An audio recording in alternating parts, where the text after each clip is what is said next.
Here's a wild stat for you. After every major storm season, nearly 40% of roofing contractors say they left money on the table because they weren't prepared to handle the surge. Not because they lacked skill, not because they lacked crews, because their systems fell apart when volume spiked. That's thousands, sometimes tens of thousands of dollars just gone. So today we're fixing that. This is your storm season preparation checklist, built specifically for roofing contractors who want to dominate when the weather gets nasty. All right, let's get real for a second. You know what storm season actually feels like when you're not ready? It's 6 a.m. and your phone is blowing up with 30 leads you can't track. Your crew is triple booked and nobody knows who's going where. You're writing estimates on napkins. Homeowners are calling you back, asking where their paperwork is. And meanwhile, your competitor down the street, the one with the slightly worse reputation, is closing jobs you should have had. That's the pain.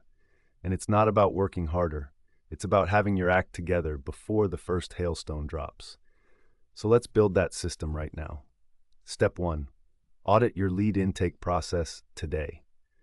Before storm season hits, you need to know exactly how a lead comes in and what happens in the first 5 minutes. If the answer is it depends on who answers the phone, you've already lost.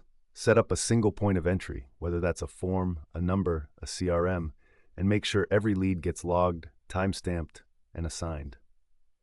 No exceptions. Step 2. Pre-build your estimate templates. Stop recreating estimates from scratch during a storm rush. Right now, in the next week, build out templates for your most common storm damage scenarios. Impact damage, wind uplift, missing shingles, gutter work.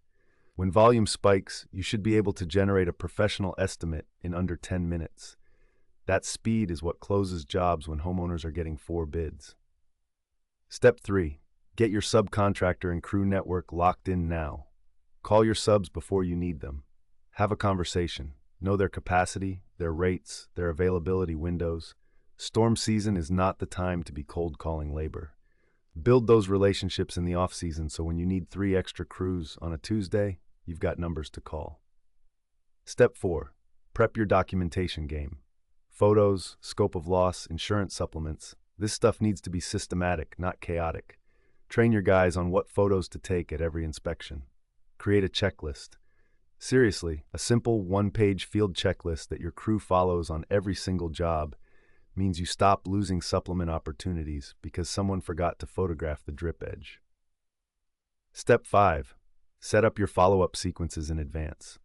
During storm surges, you're going to drop balls on follow-up. It's just physics. You can't call 80 leads manually while running 5 jobs. So build your follow-up process now, whether that's automated texts, email sequences, or a simple task list in your CRM so that no lead goes cold just because you were busy on a roof.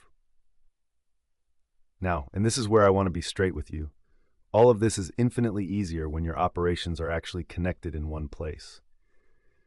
That's why a lot of contractors are using Roofing OS. It's built specifically for roofing businesses. Lead tracking, estimating, job management, crew scheduling, customer communication, it's all in one system. So when storm season hits and your volume triples overnight, you're not duct taping 5 different apps together trying to figure out who's doing what. Your whole operation is running from one dashboard. And the thing I respect about it is it's not some bloated enterprise software that takes 6 months to learn. Contractors are actually using it day one without a PhD in software. It was built by people who understand this industry. Look, storm season doesn't reward the best roofer. It rewards the most prepared roofer. The contractor who has their intake dialed in, their estimate,